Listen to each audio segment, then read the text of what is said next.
Captain Eddie Castellan. You have made me one of the happiest woodturners in the entire world. This past weekend we introduced www.worldwidewoodturners.com, and it is an internet-based woodturning club for you. Here's the better part. It was created by you. It'll be hosted by you. It'll be sponsored by, well, nobody, really, because it's all about you. That's right. We're going to create a wood-turning club where we can all get together and share our ideas. There are no rules about you got to belong to this club or that club, or buy this magazine or that magazine, or wear this shirt or that shirt. And oh yeah, secret handshake, it's right here. You see it? Can you see it? Can you see it? We're not going to have a secret handshake. All right, because we're just about wood turning. And that's what I'm telling you. This show previewed. We had 1,200 views in one day. Now, the numbers don't really mean anything, because the one number that means something is the fact that you saw it. That's what means something to us. You saw the show. And you've given me back feedback. I mean, I've got tons and tons of notes to go through. Things coming back about, why don't you do this, why don't you do that? Well, let me ask you something.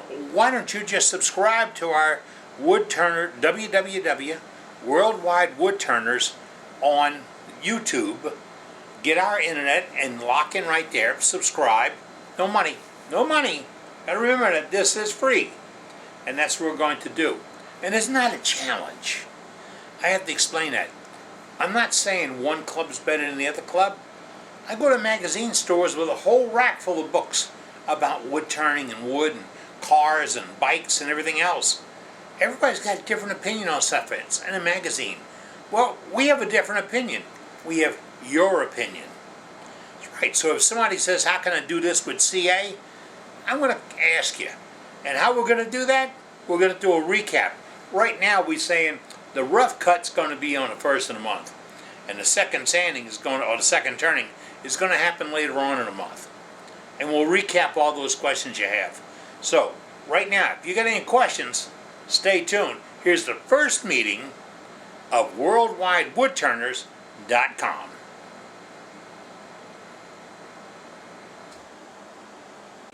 Yep. Good morning and welcome to the first meeting of Worldwide Woodturners, a brand new woodturning club. I got to tell you, we're sitting in a little restaurant, and there's 3 wives over there and 5 guys over here. This is a really big meeting for us. Why? Because we don't have to really have a meeting to make this happen. You see, we're completely web-based. Right now, here's the Worldwide Wood Turning.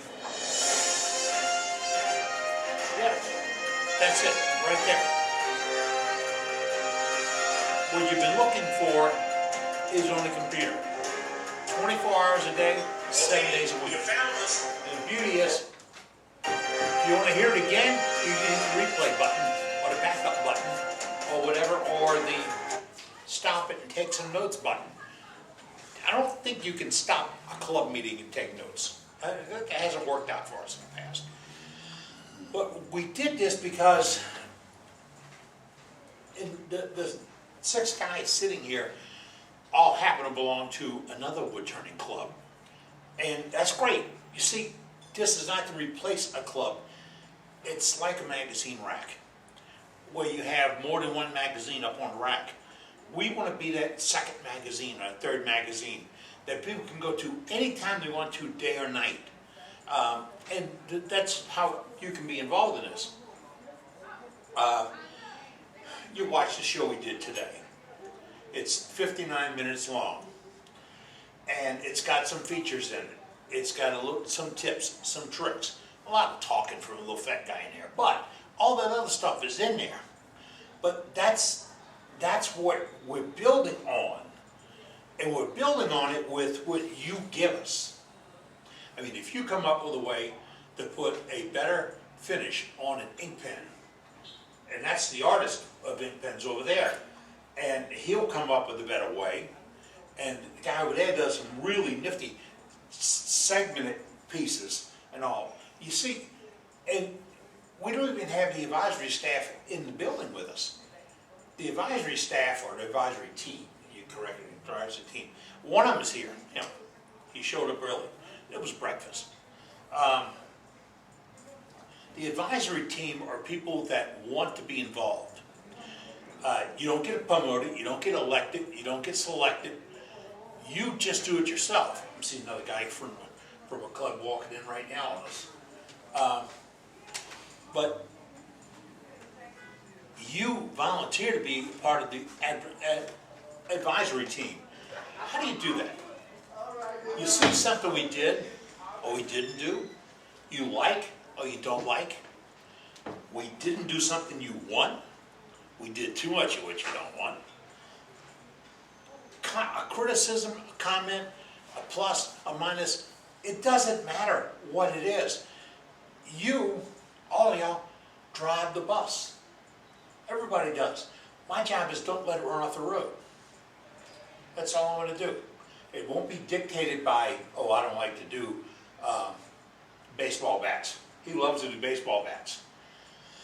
I'm afraid of putting weaponry in the hands of my wife. That's big. You know, you got to think about it. But people want to do things and want to share things. I want to give everybody ability. So if you want to share something that's came up that is, you figured out a way to hold the bowl without a jam chuck, or hold the bowl with a scroll chuck, or hold the bowl on a faceplate with a modified jam chuck.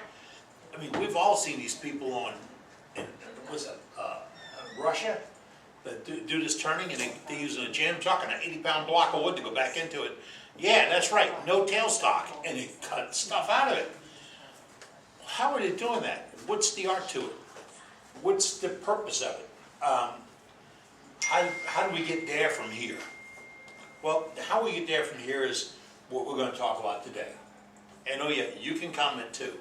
All you have to do is send me an email, and it has to be by email, to Worldwide Woodturners, worldwidewoodturners@gmail.com. That's right, we have our own address. We also have our own website, worldwidewoodturners.com. We also have our own Facebook page. And we also have graphics, and we have art, and we have... You wouldn't believe the people that came out of the woodwork to be part of this project. You've been wanting this. It's not my idea. This idea was thrown out there 20 years ago when I first joined the Woodturning Club, and I was told, you can't do that. Why? You have to have a meeting. You have to do this. You have to do that. You have to collect dues. You have to have rules. You have to... No, we don't. This is just a bunch of guys getting together to talk about wood turning. And that's where we're going to go.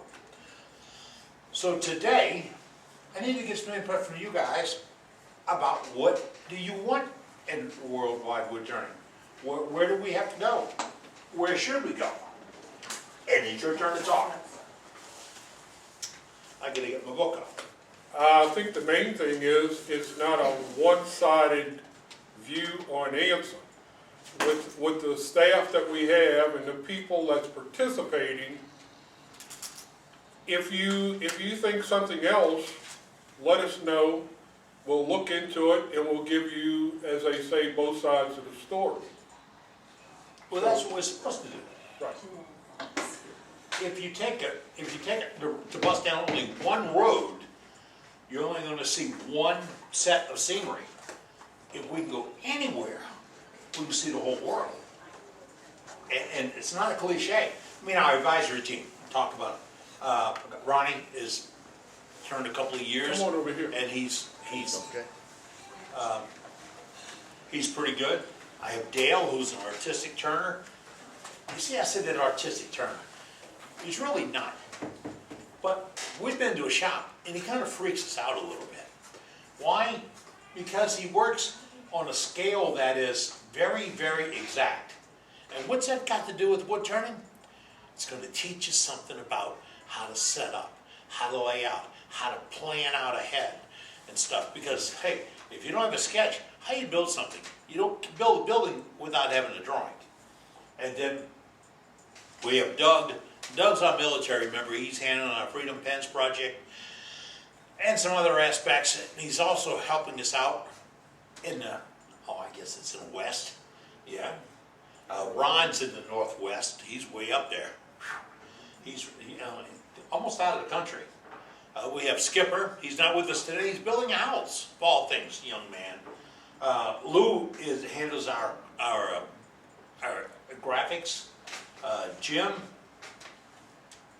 handles our internet, and Jim handles our logos, and Cosme handles our internet. This is just a list of 3, 6, 7, 8, 9 people we have involved in it right now.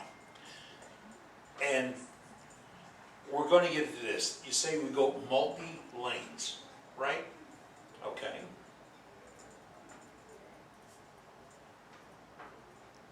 And input, you got to talk. No input. Tom? And I'm just a novice in wood turning. Education. But watching other people on internet, YouTube, and having Ron come over to my house and watching him turn helps me. So going on to watching other people on the internet is going to help me and, of course, other people. I'm going to add to that because sometimes you be watching that YouTube thing, and I've gotten a call from a good friend who said, you got to watch this because we can't figure out how this guy is still alive. You know? Yes. Because they will replay the piece coming off hitting him in the head or making do. We don't want to teach anybody a bad habit. Right. That's going to be really strict about that. So I think one of the scariest things in wood turning is don't have any catch. When you're inside a bowl and you're trying to finesse that tool and it just grabs and throws everything. Sometimes a bowl just flies apart on you and it's scary. And until you can watch all the YouTubes you want to watch, or watch anybody turning, I'll watch you turn. It's until you get that tool in your hand and you're able to finesse it. I'm going to say finesse it. But it's just getting that touch to learn how to turn. but you have to understand what's happening in there. You said when you're inside a bowl. You were at a demo with us 10 years ago where a guy, crazy man, cut the side off a bowl, put a light on his turning tool, we synced the camera with the turning tool and could see the cutter working inside the bowl at a base. Yep, I remember that one. Yeah, we're going to do that again because I've got a video on that already. But until you can appreciate that, we were all talking, telling lies a little while ago. Until you can appreciate what's happening in there and what that tool is actually doing, how can you control it? So that's part of what our mission is. We have to talk more about technique. I don't care about art. I don't like any of the stuff you turn, really, you know? Thank You know, but you get that. Art is here. It'll be older. It's all coming out of here though, so we're gonna put some in here. He was talking a few minutes ago about catches and a bowl coming off. The other day, I downloaded an app, and it figures out how fast something is turning in front of you. And I figured out a 12-inch bowl turning at 3,000 RPMs it's in a rate of 60 miles an hour when you present that tool to them. That's scary. Will that make you blink, won't it? Right. It would. But that's one of our challenges. I believe is to explain to these folks that what you might see somebody else doing may not be a good thing. until the outlaw being an idiot, we're gonna have idiots. And when the people are trying just about anything, we don't wanna try just about anything. We wanna show how to do it. And wearing the right safety gear, being careful. I get asked all the time, at what speed do you turn it? I don't really go by the numbers. I turn it up until it feels right, turning smooth, and I get a good cut. And that's where I go. I don't say, well, it says 1600, and I'm at 1240. Maybe I should go up. Vibration in the lathe, everything. The wood's talking back to me. So we want to explain more about what is actually happening in that shop and what's happening at that time, especially to new turners. And we talk new turners, we'll talk about old guys, okay? Richard, what would you like to see? Any tips, jigs, anything that people come up with that help make their turning easier, or, that they're using and such, because those are always helpful. Everybody has some thing that they use to make what they're doing, to make it easier. Whether it's in the prep, i.e. cutting out pen blanks, tiny little pieces and glue them together and so forth, but anything that they come up with. You see it a lot in wood magazines, the first few pages. This guy has built a jig to do this, and this guy has, this to store this over here. Yeah. Snitsy, I had people come into my shop and say, why do you have toilet paper hanging there? It's a useful tool. Right. And if the wife doesn't get you sailing out of the bathroom, you're all right. Exactly. I mean, I got a dust cloth I was turning this morning, and I use this whenever I'm done and wipe the dust off before I put a finish on it. It's still carrying it. Right. All right. I guess I came and I want to be able to participate. I want to give you whatever we can to club. I feel like we're regionally bound. We all go to SWAT, we see other things and all, but we still come back to our little group and get caught up in 4 or 5 things. Hopefully, like Richard, I'd like to see a lot of new tricks and trade type stuff. Anywhere from years ago, I picked it up from you. Rare earth magnets. My God, I use them everywhere now. And I am serious.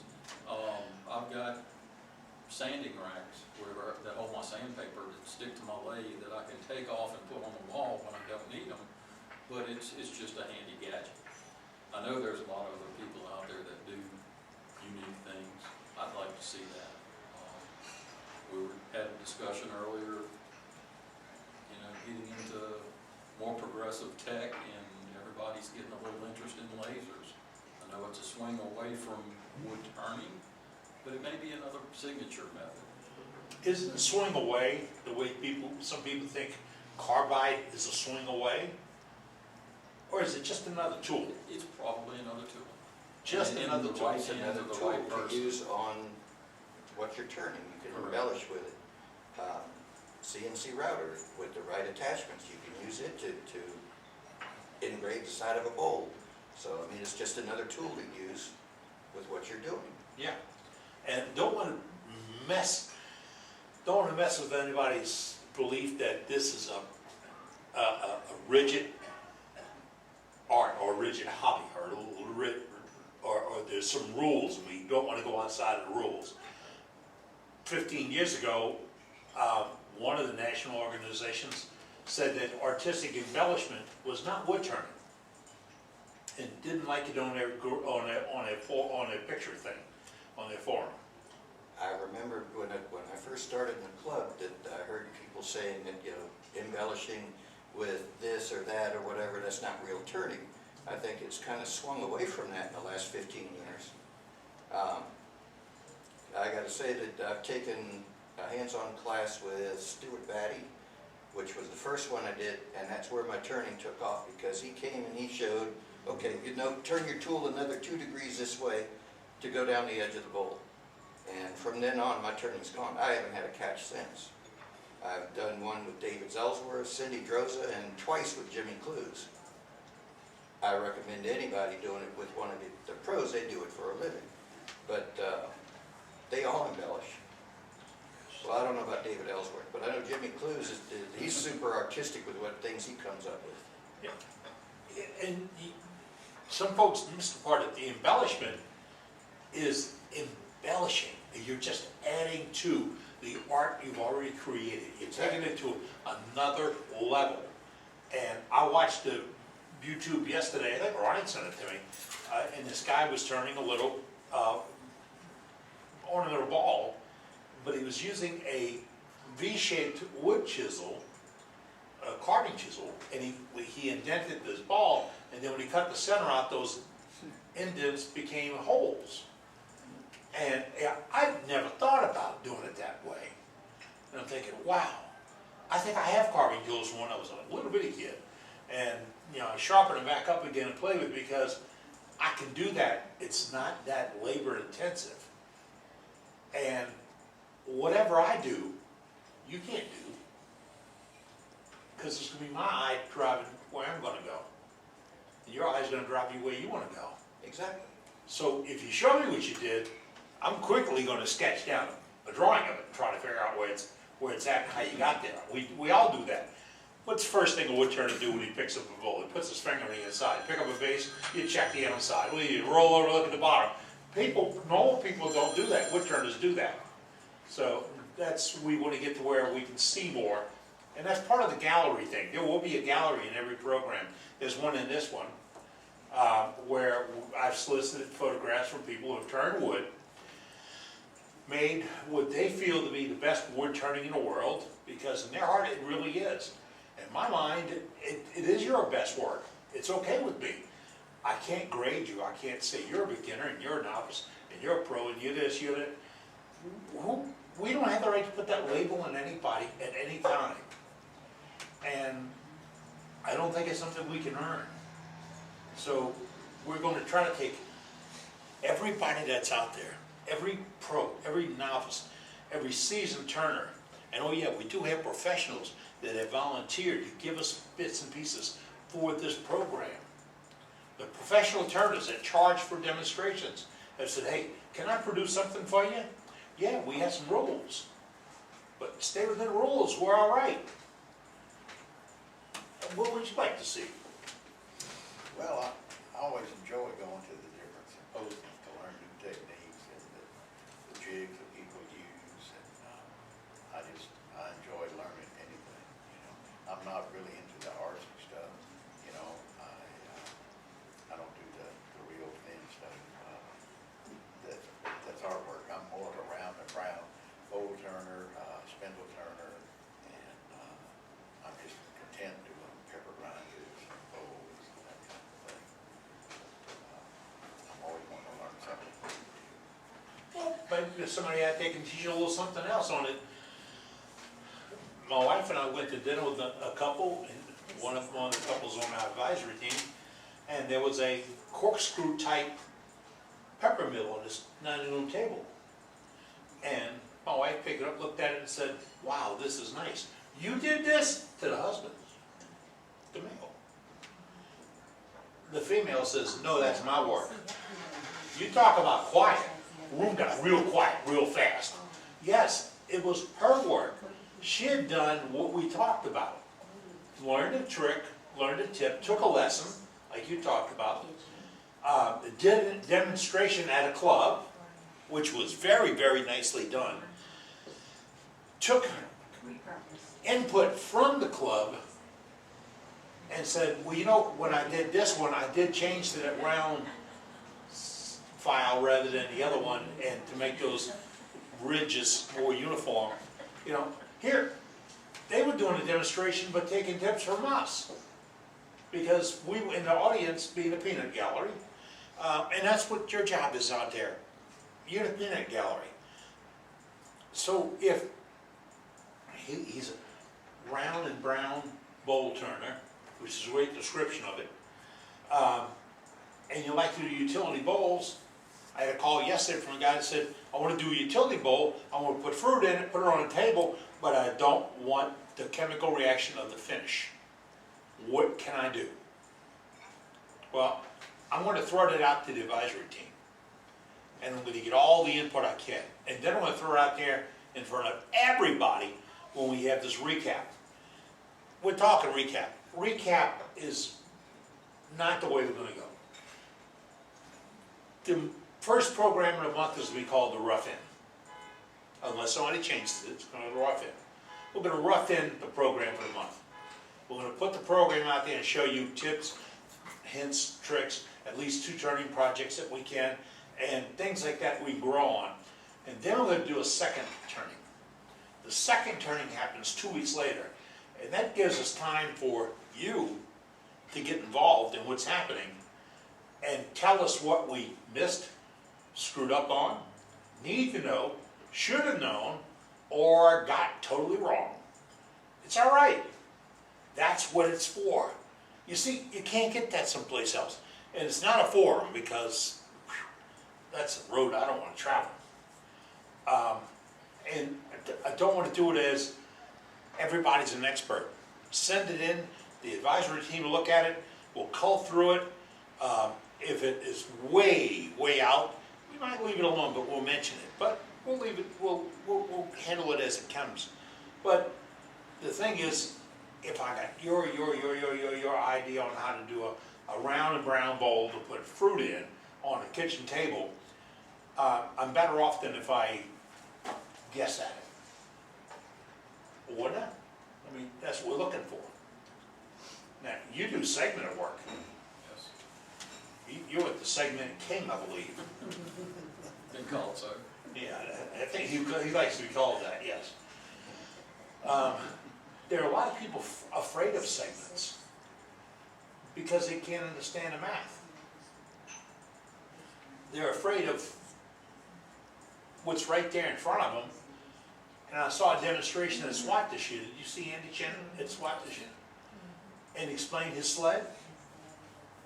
And he purposely cut pieces 5 degrees off of the angle that really looked bad, because you couldn't get a line going through the piece when you different colored segments. You'd see it, and you said, well, how in the hell did he do that? Because his sled was telling him what the master angle was, and he adjusted the master angle to a common angle. You know, a lot of times you start explaining to somebody and they're completely lost. That's why we're going to go where you go and have the teacher show us what's the common and how you get there and how you stay there. Look, getting there is nothing. I can get there one time. Going back, that might not happen. But how do you do a segment, and why segments? You got a source of scrap material? You want to make a Corian bowl? You can't afford that Corian, but you can get that in edge rips. Yeah, and where do you get the edge rips? We help you do that too.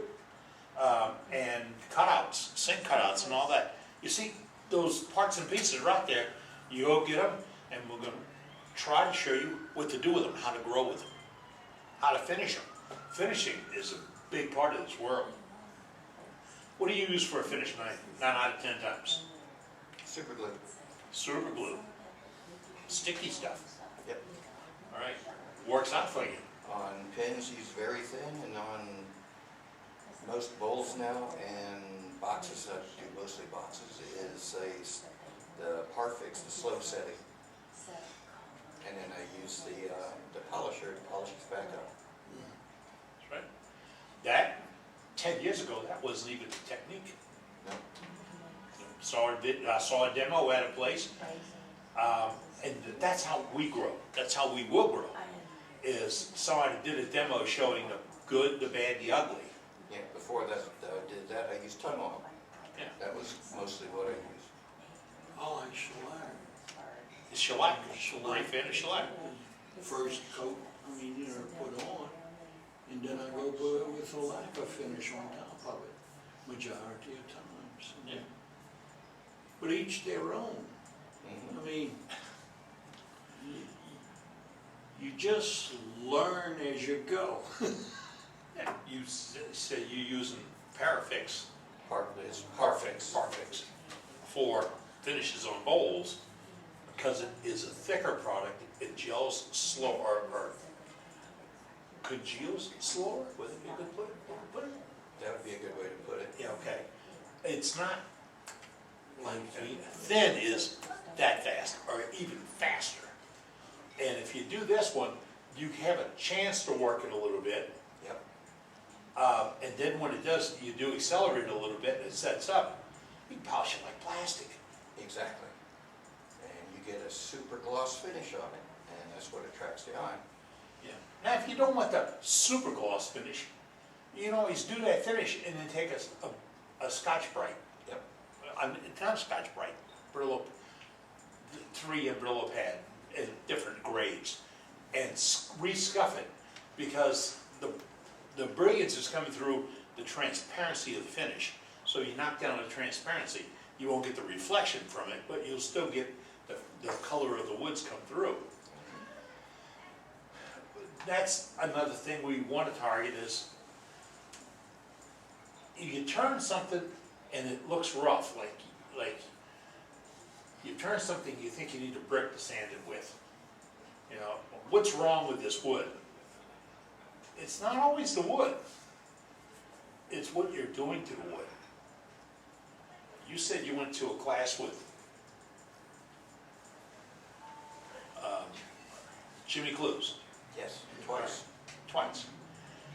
Did he show you how to present the tool to get a slice? Yes, Were you slicing before? sometimes.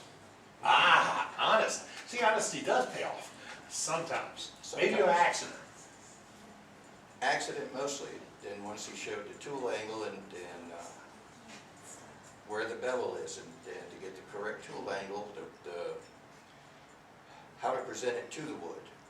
So you no longer wind up with a rough cut or a lot of tear out, and you actually slice the wood. It also depends the direction. So if you're going against the grain, then your tool angle's not proper, or you get lots of tear out. And it fights you. So instead of going that direction, turn around and come the other way with a different tool, different bevel, different angle, and you get a much cleaner slice. And how many folks will say, I can't do that because I can't do it left-handed? It's only because you haven't tried it left-handed. I guess I'm one of the weird people. I'm right-handed, but I turn left-handed. But I can turn both. Turns left-handed, he's I honest. turn, I turn left-handed. One way, and then you turn your tool the other way, and you swap your hands that way. I mean, The best finial turner I know was told he'll never go anywhere because he's left-handed. He goes where the other turners can't go because he's left-handed. Exactly. If you think about how a finial turns, how it's sitting on a spigot, how you're holding it, or you're cutting it, if you're left-handed, you're going downhill all the time. But there are new turners in this world that don't understand uphill and downhill, and really might miss the fact that this will plow wood. It's not going to give us a great finish, but I can cut wood with this. I can do it with a soup spoon. And if we can teach them how to present this properly to get the right cut, the sanding goes away. You like to do Christmas tree ornaments. How often do you sand them? Never. It's so easy that if you don't sand, you get a more tree-like finish on them, and people like that.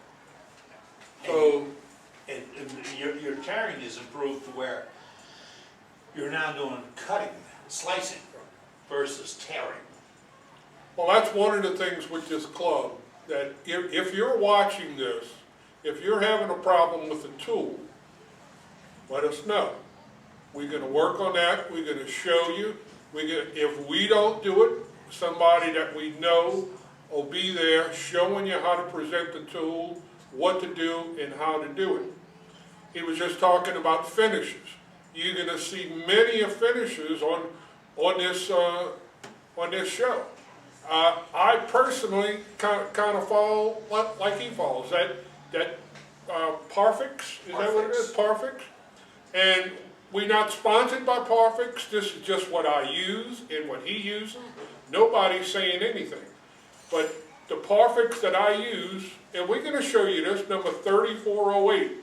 It's a surgical super glue, CA glue.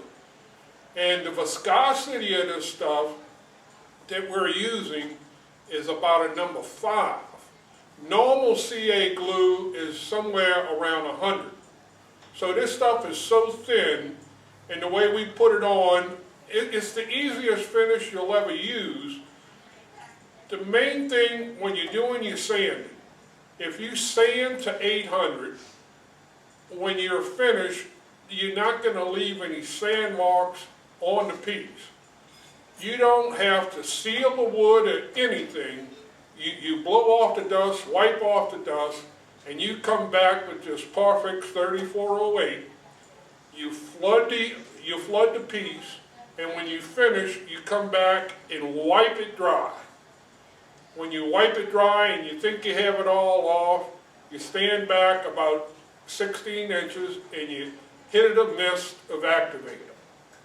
At that point, you walk away from it, go get a drink of water, go get a cup of coffee, sit down, and in 10 minutes, I just timed it at 10 minutes. You come back, you take that piece off, and you buff it on a Beal system, and like he's saying, it comes out like it's coated in plastic. Okay, a couple of things. You did Parafix. We're not sponsored. I got to talk more about that. But you said buffer on the Beal system. Right. We're going to tell you where to find those systems without buying those systems. You see, you guys are devious, and you know what's out there. And you discovered that rock shops sell buffing wheels, cotton, linen, flannel. Rock shops sell buffing compound, polishing compound, diamond compound. Oh, and then there are other places, Hobby Lobby, Michael's, all these arts and great places. These things are out there in a different marketplace. Might be easier to get, might be cheaper to get, might be something you can play with in different sizes, different types. I did a whole series of mugs and had to go find a buffer that would go inside the mugs because I did the CA finish and I wanted to polish out the tool marks. And that's where I found them. But can we agree to disagree on that finish? Sure. Really? I mean, I can tell you that I wouldn't go that way. I'd go a little bit of a different way for the same goal. We're all getting to the end product, whatever satisfies you. That's why we're here. Because you see, that's just like I asked folks what to use for a finish on a bowl to put fruit in. I got 5 answers. Because I got 5 guys with opinions. And I want to throw them all out there. Why? Because you don't have to do it a certain way. It's safer to do it one way or the other. It might come out lasting longer or better, but if you're restricted, you don't have a lot of money. You can't buy the Parafix, and you got to do something else. You don't have a Beal buffing system. You don't use carbide tools. You have got a great set of Harbor Freight tools, but they don't stay sharp. All these things are what we're going to talk about. Because if you got a sharp tool, you build anything that'll work, really. And if you know how to sharpen a tool, you're going to get better off. So that's we're going to go down that road also. How to sharpen it, how to hone them up. You said they showed you how to present the tool to the wood. I was terrible with the skew until Ellie Avicera. Late one night at Aramont, did a barbel about this long for an auction, and I watched that my guy turn a barbel, pencil lead thick with little bulbs and cups and wine and all on it, and he didn't even use a sitting rest. He turned the whole thing sticking out full length because it was how he presented the tool to the wood and made his slices. Didn't tear the wood, he sliced it away. And it was funny, he'd lick his finger, get underneath it, and that was a steady rest. And work that little spot, move to the next little spot, move to the next little spot. And when you watch an artist do it, you see, how do you paint a tree? You start with leaves. You know, Maybe not, maybe or maybe not, but that's what we're looking for. That's why we're gonna turn to some of the better people in business to ask them if they can contribute in this. And I'm not locked into all of them, any of them. I'm locked into you. That's the deal. So we talked the other day, sitting around just telling wood turning lies. We all do that, right? Yeah, I think we all lie. We're telling some wood turning lies, and it came up as that, what if a club wants to do a demo on how to do a segmented piece, how to stack it up and change the thicknesses, to change the art and how it looks, and they want to do a complete package. Your club may want to do this, or a bottle stopper, pardon me, or an ink pen, a bowl, a spindle. Let's get that listed. It's going to go 1 miles long. If the club wants to put one together, put it together. The rules are real simple. We will not be a commercial. So if you want to get there and show that you're using a JRB 1211-9 jig to do this, that's okay. But tell me how I can do it without that JR 9-11. Tell me how I can do it with something I can come up with in my shop, or I already have. Because do I need a left-handed doohickey to make the right-handed doohickey work? I don't. And I don't want to lead you down the road to believe that. I mean, how many tools do you have that you bought from peer pressure? First one was from Jimmy. I bought it. It works, but that, I mean, it's pricey. Yeah, I bought a gouge at a demonstration because the guy said, you have to have this gouge. I did better with what I knew. But I played the game. And all of us have a tool, and Nick could get a gadget that was really cool. You see it in the store, you see it on the video, you see it, and I gotta have it. Ryan brought a tool to one of the meetings one time, that monster tool that he Call it a lathe knife. Yeah. I watched him work with it the other. I've worked with it. I like it. He showed it to me, and it's a lathe knife. And where did he make it at? How many you want to buy? It's, What? it's Russian. You ready? That's a Russian one? Yeah. It's got to work for you. It's just, Yeah, you have to understand what it's doing. It's a learning curve to understand the tool again. It's different from a skew. It's a knife. It's a lathe knife. And when I first looked at his, I have a couple of old scrapers, good steel scrapers, and I'm thinking, I'm going to reshape these scrapers and create that knife. I watched him work with it the other day, and no insult, I can do that with my skew. I'm good enough with my skew to do what you're doing. And I'm more comfortable with my skew. So I don't need to buy the left-handed doohickey to make the right-handed jig. I can make it work if I know how to work with that skew. And first time I saw a guy do a finger top was Larry Zara. He's out of Spring, Texas. And he did a finger top at a wood turning club demonstration. And I wasn't feeling good that day. I had my gallbladder taken out or something. I was sitting on a bucket right in front of the lathe and watching him. And I said, whoa, whoa, whoa. So I said, do another one. I said, no. I want you to go back through the moves you went through cutting that one. Why? Because I don't worry about what comes off the lathe. I want to see how you get it off the lathe. And he took his time and did it. And when he did it the second time, I was maybe one of two guys in the crowd that caught that he turned the skew upside down, put the point down, and then slice and cut.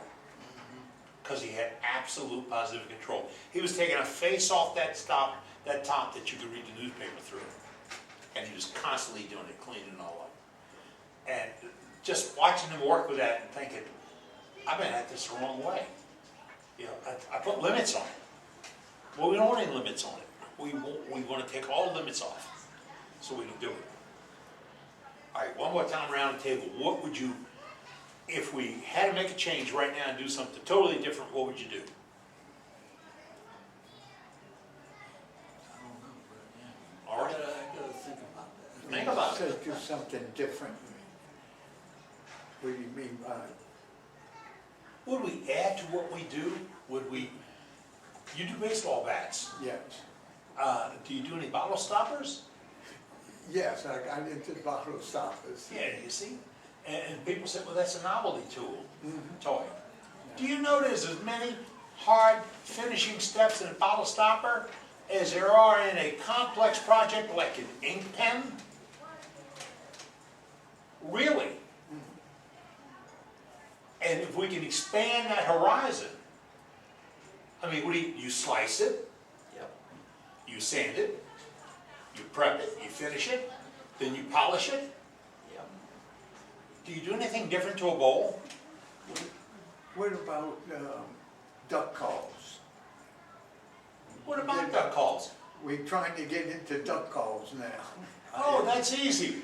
We've got a young man that's part of the group that does awesome looking duck calls, and we'll do a demonstration with him on 2 different lathes.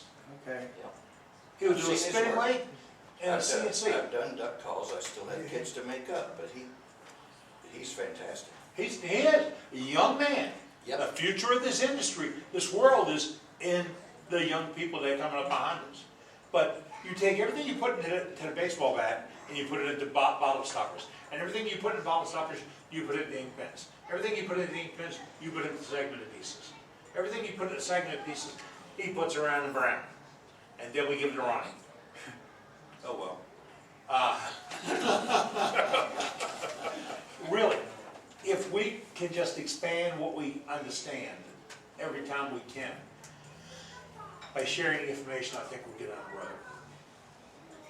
Anybody got anything else? Anything else?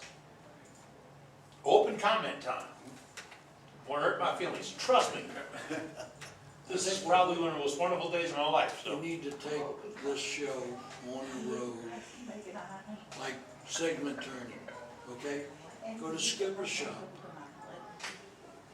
Skipper and you, they all do segment turning. But it'll be set up for it and show the whole complete operation of how you do segment turning. All right, we all had from the scoop, I've done a couple. we did the sled. All right. Now we got the fundamentals of it, like you say. Those pieces, and then you can put an angle to it to make a different shape of a bowl. Has he been looking at our notebook? Huh? Who showed him the book?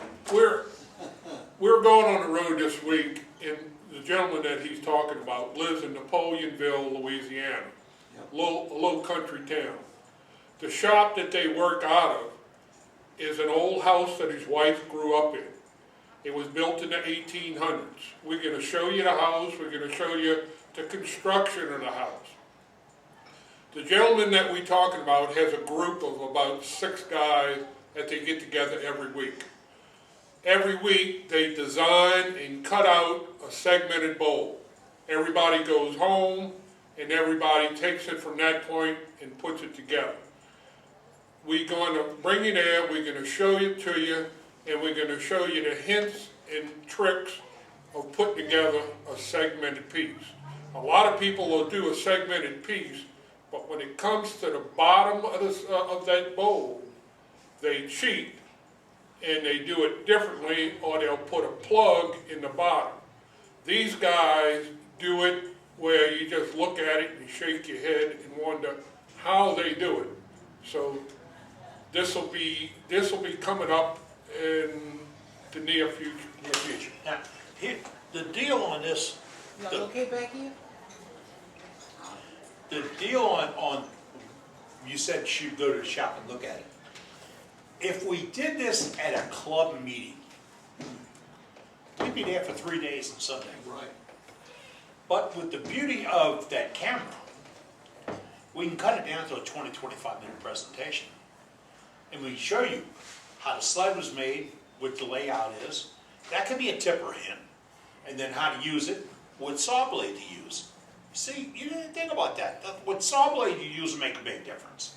How much give and take do you have, and how do you lay it out? When you glue it together, how do you hold it together?